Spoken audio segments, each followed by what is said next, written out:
25 years of fearless and impactful journalism. Hello, good afternoon, and welcome to the Midday News.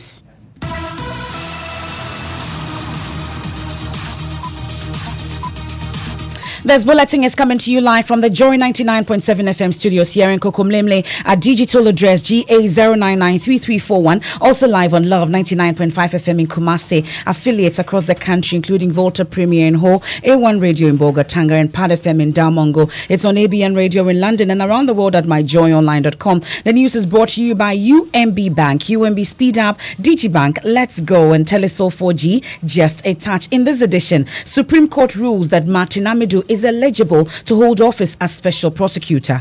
Unfortunately, the precedent that is going to be set will allow for appointments of persons who are over the age of 65 years, can be appointed into the public service after they've retired, and not giving our young people the opportunity to serve in the public services of Ghana. We have all the details from the court also.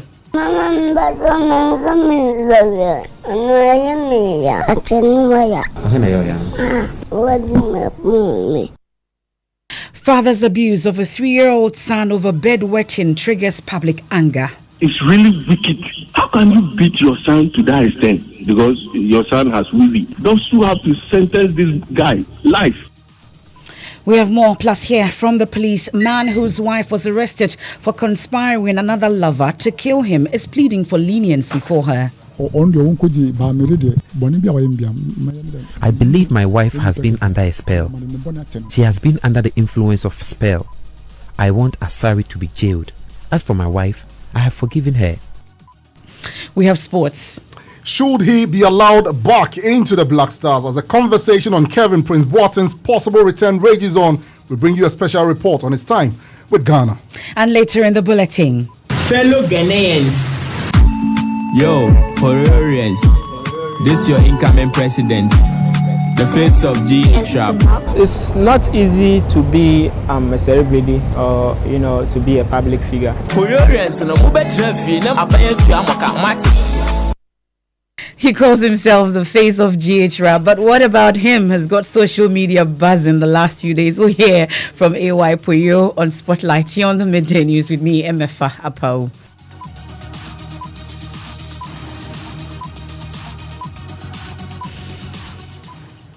We settle for the details now, and the Supreme Court has in a majority decision ruled that Martin Amidu is eligible to hold office as special prosecutor. Now, the decision read by Chief Justice Ening Yeboah means the retirement age for employees of the public service does not apply to the office of the special prosecutor.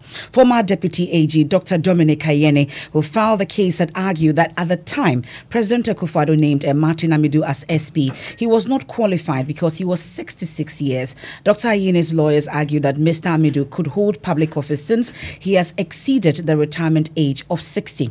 The Apex Court, however, disagreed. Court correspondent Joseph Akable has just returned from the Apex Court. He joins us in the studio. Joseph, run us through the panel members and how each voted on the matter.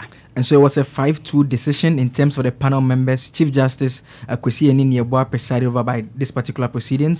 The other justices are Bafo Boni, Sule Gbadegbe, Professor Ashikote, Nene Amegacha, Agnes Doji, and Mafo Sao. In terms of how they voted, 2 individuals dissented, that is Justices Agnes Doji and Justice Sule Gbadegbe, while Justices Bafo Boni, Professor Ashikote, Nene Amegacha, Mafo Sao, and the Chief Justice himself ruled in favor of the Attorney General, holding that Mr. Amidu is eligible to hold office. Okay, now do we know the reasons for this decision? The court did indicate that the full judgment will be available tomorrow, but we can understand from the arguments that was made, the AG's office had argued that the office is a specialized institution and does not fall within the public services. And Dr. Ayene had disagreed with that particular view, but the court ruled in favor of the Deputy AG and the AG's office for that matter. And so we still look forward to the decision coming from the court tomorrow to have the full reasons behind it. Okay, but what have the parties been saying about this ruling? We don't have a comment from the AG's office, but we spoke to Dr. Ayene. He is raising concerns that this has implications for the public services. We can listen to the interview I had with him a short while ago. I'm at a loss as to why the court today said that, my writ has been dismissed. But the court didn't give any reasons, and said that we could apply for the reasons, given by the judges in the majority and the minority from the registry of the court. So until then, I'm unable to say why, and we'll get back to you when the reasons are available. But knowing that the decision is 5-2, are you considering the possibility of, studying it and maybe a review on the books for you? Well, I don't think the review window is very narrow, unless you can show that the court erred, grievously, and that the fact that the court erred, resulted in a miscarriage of justice. It should not be possible for the court to take a second look at this ruling. I don't want us to come back re-arguing our case. So I don't think, we will be thinking of a review. Unfortunately, the precedent that is going to be set will allow for appointments of persons who are over the age of 65 years. Persons who are 70 years of age can be appointed into the public service after they've retired at the age of 60, and not giving our young people the opportunity to serve the Republic in the public services of Ghana. And I think that is a foreseeable consequence of the decision of today. But until we see the reasons filed by the justices, I'm unable to say anything further. That's the former Deputy Attorney General, Dr. Dominic Ayene. And now Joseph was the Supreme Court special prosecutor himself in the court today. No, he wasn't. In fact, he has not been attending this particular proceeding since the court removed his name as a defendant in the case. The court made a point that the AG's office was qualified enough to represent him in this particular matter, and since it's not something that relates to him as a person, but questions being raised about an appointment that the executive had made. That's our court correspondent Joseph Akable. Definitely is the matter we'll interrogate later in our subsequent bulletins. Now, NDC member for Parliament for Boku Central has opened up about his relationship with the Special Prosecutor Martin Abike Amidu. The Special Prosecutor has filed a suit in court citing the Boku Central MP for abuse of office and accused him of tax evasion in the clearance of vehicles. In an interview with Evans Mensah on the Joy News Channel's PM Express, Mr. Ayariga says he felt haunted by the man he called his father. It's unfortunate what he's doing. What is he doing? Well, prosecuting me on the basis of the facts that he has, which I also have. I don't think that those facts warrant prosecution. Well, maybe a father finding a way to teach his son how to live and the lessons of life. I don't know, but I don't believe that that's justice. Is it a witch hunt? I feel hunted. There's no doubt about that. Whether he's a witch is another matter, but I feel hunted. Boku Central MP Mahama Ayariga there speaking to Evans Mensah on PM Express. Now, a father who beat his 3-year-old son with a wire for wetting his bed has attracted a lot of anger. The man whose name was given as Ebenezer Osei is said to have whipped the minor with a wire and a belt, leaving him with severe wounds to his back, thighs and hands. The boy has since been hospitalized at the Menchia Government Hospital in Kumasi, while the 30-year-old culprit is in police custody. Erastus Asaridonko has more in the following distressing report.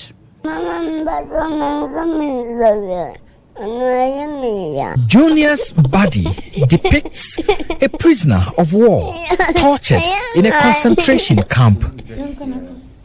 Deep cuts and marks of assault spread over his back, hands and thigh, with 2 huge bumps on the forehead. As little as he is, Junior is able to narrate what happened to him. Bob is Junior's 26-year-old mother who dated the child's father, a national service person, for about 7 years.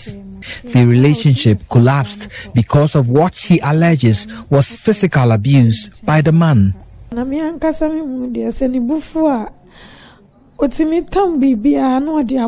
When he is angry, he can hit me with anything he finds. Sometimes he bites me on any part of my body. That is why I broke up with him.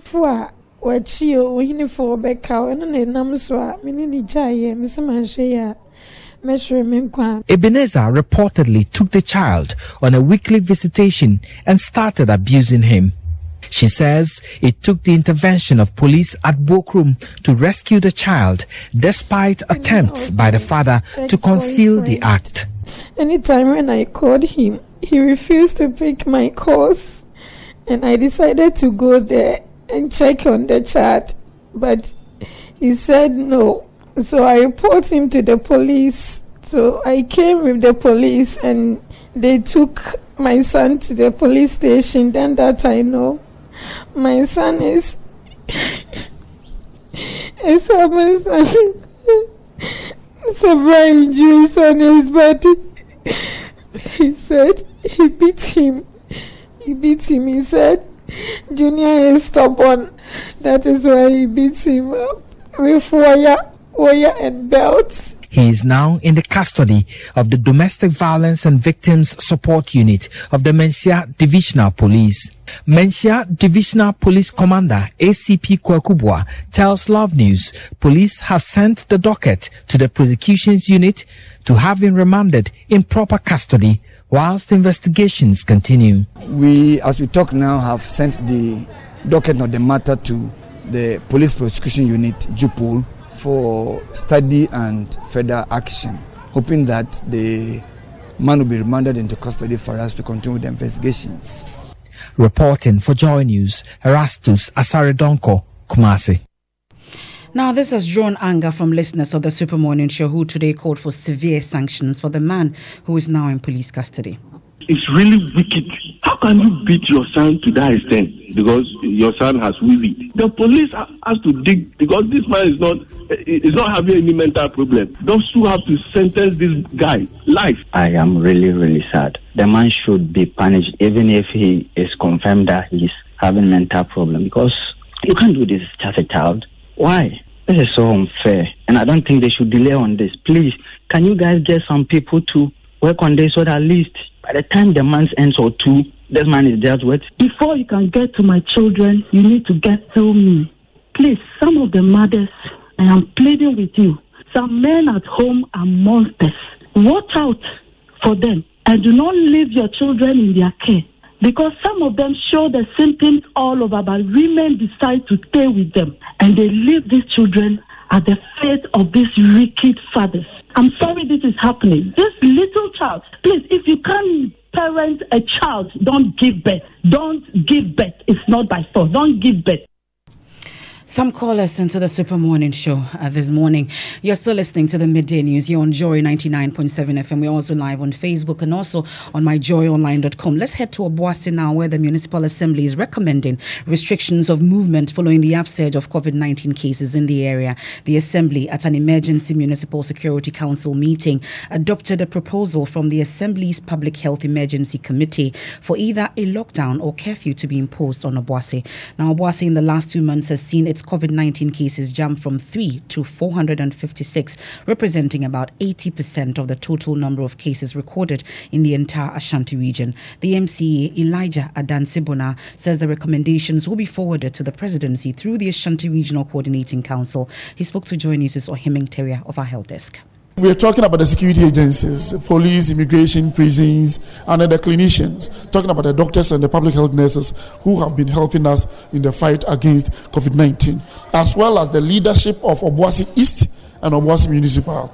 We met yesterday and took decisions on some of the issues that came up from reopening of the market, enforcement, isolation centers, and what have you. So when we met yesterday, the clinicians also said something that any form of restriction that can also enhance contact tracing would be appreciated.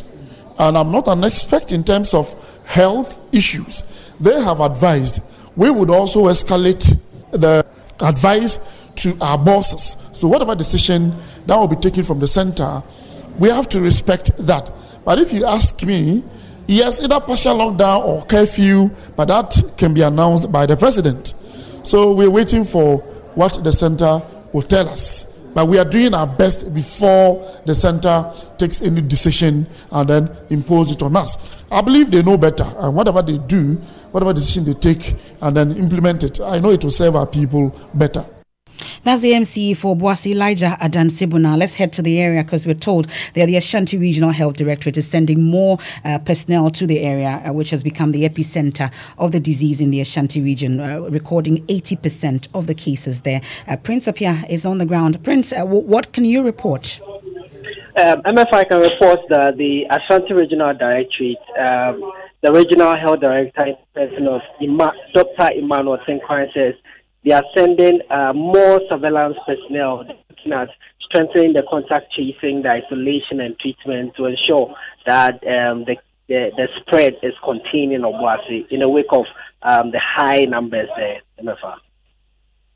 My colleague Prince Sapia, of course, Ohiming Terrier is also in Obuasi as we speak. There was an unexpected closure of the central market. He will join us with details of that. So Ohiming Terrier has just joined us from Obuasi. That's now become the epicenter of the COVID-19 in Ashanti region. They've recorded 80% of the cases there.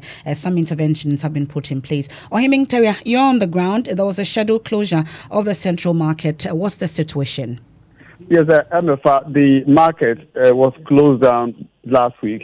The two markets, talking about Obuasi Central Market A and B, they remain closed. I spoke to Elijah Adansibona, Municipal Chief Executive for Obuasi, who tells me they are making efforts to group the traders into sections, and they are not done. Once they are not done, he cannot assure me the market will be open tomorrow. But if they are able to complete the process, the likelihood of the market being open is very high, Emefa.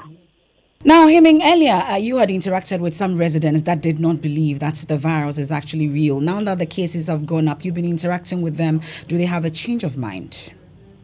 Some of the residents still believe that, yes, the COVID-19 is here in Obuasi, but the others who are still adamant, they don't believe that the COVID-19 is prevalent in Obuasi. Even this morning on radio programs that I monitored in Obuasi, some callers attribute the fact that once they haven't seen the patients, they will not believe that Obuasi has recorded COVID-19 cases. And that's my colleague Ohiming Terrier reporting from Obuasi. Now, the Chief Executive of the Mental Health Authority, Dr. Akwesiose, says he will engage the community in Bolgatanga, stigmatizing a family with a case of COVID-19. Matilda Agamu and her husband have been ostracized by the community, although she's recovered after earlier testing positive for the virus. Their daughter was also stoned by people, including their closest friends and colleagues. Super Morning Show host Kojo Yankson traveled to Bolgatanga to meet them. First was an interaction with Matilda. When the results came, it shows positive. So I was there, but the stigma there wasn't easy. I don't see them, but some people can even call. Immediately you pick the call, what they will tell you, you regret for holding a phone for yourself. People were calling you while you were in quarantine, being treated. Yes. People were calling you and saying what? That they said, I'm on oxygen. Is it true? Next, a walk with Matilda's daughter to the place where she was stoned and called names, including Corona Baby. Where? Where the cement block. You were standing here, just like that. And point, where were the people, the children who were throwing the stones? Where were they standing? Over there. What were they saying? They say that I am corona. I have corona. My mother said corona. My mother's having coronavirus. So I'm corona child. Could you then speak to the people around Matilda's shop who treated her with disdain? Behind me is Matilda's shop. This is where for a number of years she has sold all kinds of women's accessories, from handbags and so forth to all kinds of other knickknacks for ladies. Right here on this street, which leads to the regional hospital here in Bolgatanga. It's a rather busy little street on a normal day.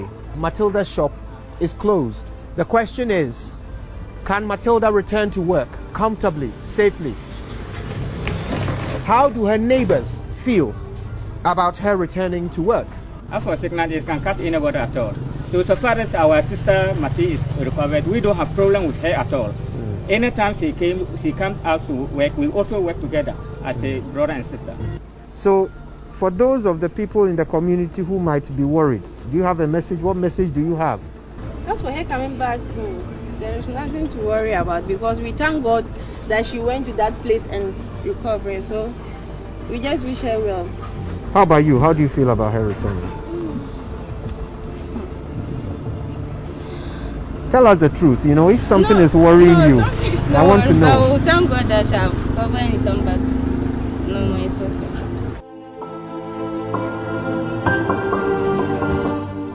That's Kojo Yangson's interaction with residents of Bolgatanga and, of course, Matilda Gamu and her daughter that was stoned by some residents. Now, Chief Executive of the Mental Health Authority, Dr. Akwesiose, says many people fail to appreciate the trauma faced by COVID-19 patients. Fear leads to that behavior, attitudinal behavior that we exhibit towards them. So if you get the family heads, the opinion leaders, everybody, and fill them with adequate information, and they understand, they appreciate, they begin to accept that, oh, after all, it's not as fearful, it's not as dangerous as we thought. Then they will accept those who have it. And by and by, eventually, you'll be able to get people to comply. So that's very important, that we engage the community, engage the people, so that they will know they have a role to play. That's very important.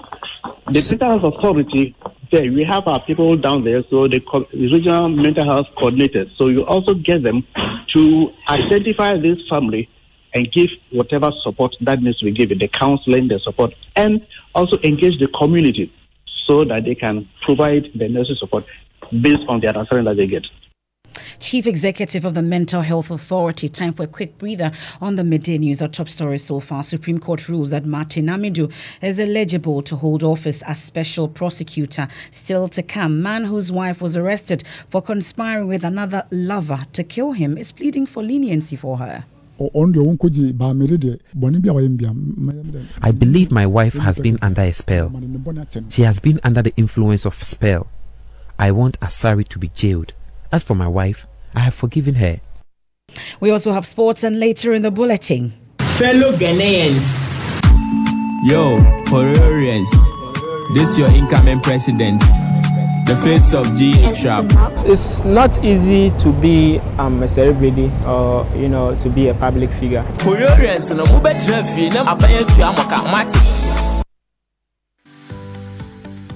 UMB was established in 1972 as the premier bank for the corporate and private sector in Ghana.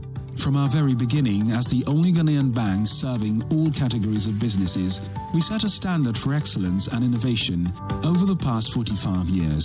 We've built a financially healthy and strong bank, demonstrated our commitment to our customers and to growing businesses, and exhibited originality and innovation at every turn. At UMB, our focus is built around people, service, products and technology.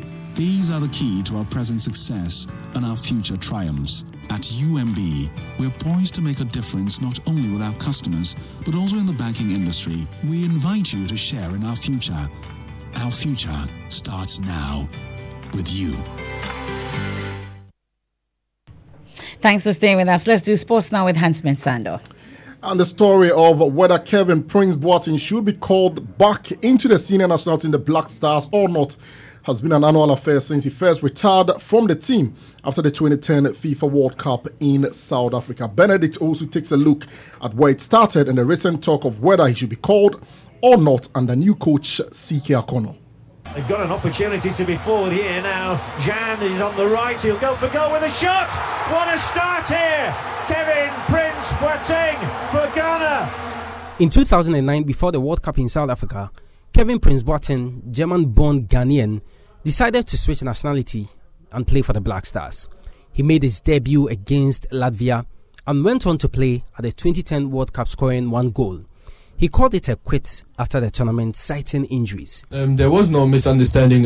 After the game, I felt a bit on my hamstring, and I decided to not go because I was not 100% fit. So I think for me there was no misunderstanding. There was an email to the Ghanaian Football Association that I can't travel and I can't play. So for me it was clear I stay in Milan and I train. From then, he focused on his club football, which indeed went very well for him. With Ghana on the verge of qualifying for another World Cup in 2014, the discussion on whether he should be called resurfaced. It was another World Cup, so he came. His close pal at AC Milan, Sule Muntari, spoke on his return. What's from him? I can say it all. I can convince him and tell him, yeah, listen, man, we have everything. We have that. We have this. We have that. But he made a decision. to come back because he had great concern for Ghana, and whenever I'm here to play for the national team, when I get back, he always asks me about how he went and how is Ghana and everything like that. He came for the 2014 World Cup and things didn't go well. He was thrown out of camp after his unruly behavior and subsequently suspended indefinitely from the national team. But just a few days ago, in an Instagram live with his brother John Boateng, he talked about the Black Stars. That's it. You know, we with the national team and everything, it went in the wrong way. I didn't like this. I didn't like how it finished because they gave me so much. But you never know. Maybe I can go back and play one more time again. This, of course, has generated a lot of talk on whether he should be given a second look. Kevin Prince Boateng, should he or should he not be allowed back into the Black Stars? What do we lose if he comes back or he doesn't come back? Okay, that's Hans Mensando with sports. Now, a 55-year-old man whose wife allegedly conspired with her boyfriend to kill him says he's long forgiving her. Kujo Gato is also pleading for leniency for the wife with whom he has 4 kids. His wife and her collaborator were remanded by police when they first appeared before the Asokwa Magistrate Court. Ohiming Teria has more. The Gatos have lived happily since 2007 until suspect Isaac Asare was led to them by some residents in search of accommodation. After He has never offended me since we got married, except for this issue with this tenant. I gave the room to him for free. I later sent him out when I heard what was going on between him and my wife. On Mr. Gato's blind side, Asare, a former Division 3 football coach, began an amorous relationship with his wife. The tenant allegedly hatched a plan to eliminate Mr. Gato first through food poisoning, with Mavis as the executioner. Somebody told me he had seen my wife in an intimate posture with Asare. That heightened my suspicion. Police from Menshia Division in Kumasi subsequently traveled to Achimpami to arrest Mavis. A traumatized Mr. Gato says he believes his wife had been influenced by a spiritual force against him. Adjoa asked the police officers to apologize to me on her behalf because she had sinned against me. She told me Asare gave her a poisonous substance to put in my food to kill me. I believe my wife has been under a spell. I want Asare to be jailed. As for my wife, I have forgiven her. Your story of forgiveness. Now it's time to arrive alive. Municipal, metropolitan and district chief executives in the northern region have been instructed to pull down all billboards with the potential to cause road traffic accidents in the region. Northern Regional Minister Alhaji Salifu Said, who issued this directive, says there are a number of such billboards in the region which often block the view of drivers and cause accident. Alhaji Salifu Said says this and other directives are to help make Joy News' Arrive Alive campaign successful. There are some companies and organizations who put billboards. It blocks the visibility of people. I am challenging all the metropolitan, municipal and district assemblies to ensure that people don't just put up billboards indiscriminately. I am directing them, and I want to also caution political parties not to put up very crazy billboards that can block the visibility of road users. Time to arrive alive even in the COVID season. Time for entertainment. Hello Becky is here. What did they call themselves? He called himself of GH Rap with what some have described as a weird sense of branding. An oversized jacket, what looks like metal shackles around his neck, and usually with a goat. AY Puyo has, in the last few days, risen to become a social media sensation. Puyorians, your president is on. He's got social media talking, and yes, with something different. So this is my campaign promise, and I came from it, but so promises. He calls himself a rapper and comedian, using real life situations to tell stories. But his style is what is causing a stare. Like on a movie set, AY Puyo employs the use of props, a sponge, and curiously, a billy goat. Your new president. Is this an identity he wants to keep? With stand-up comedy, I can be in drama form, like with the script and the cast will tell me what I should wear to stage. And then with music, it's not going to be like this always. AY Puyo has since garnered some following on social media, and this he attributes to teamwork. It's not easy to be a celebrity or, to be a public figure. As you find yourself in the industry and people like what you are doing, all what you need to do is focus and determination for your people to know that you too, you can do this. The social media sensation says he has started reaping rewards of his talent. We just started it and people are getting interested in what we are doing, but people have started calling for endorsement and stuff. Hope that you're not going to vanish. No.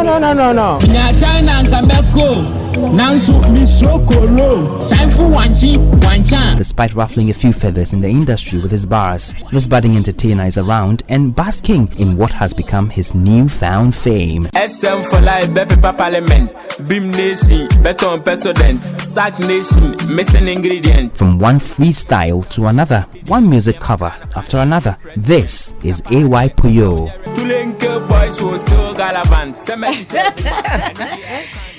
Sack Nation missing ingredients. As a glow. But he's been trending on Twitter, yeah. Of course. And then the special prosecutor is also trending as well as medical as well. Yeah, medical. And that's it for the midday news. Of course, the special prosecutor is trending because the Supreme Court has ruled that he's eligible to hold office as a special prosecutor. That's Martin Amidu. There's more news when you log on to myjoyonline.com. I am Emefa Apawu. Living Word is up next with Dr. Mensel Tobel.